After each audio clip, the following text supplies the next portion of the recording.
Me kërkesë të prokurorisë, gjykata liroi 18 protestuesi që u përfshin në protestën e 4 kombëtare të thirrur nga Partia Demokratike, ku gjatë 4 orëve u shënuan akte dhune.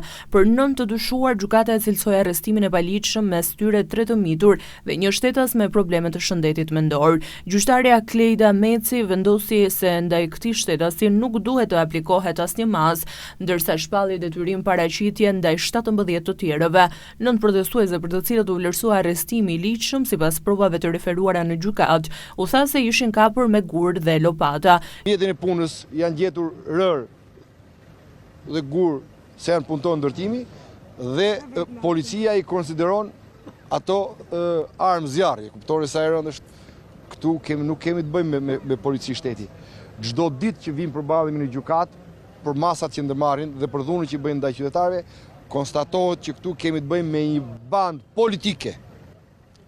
politike, bandit me dhe pa uniform politik.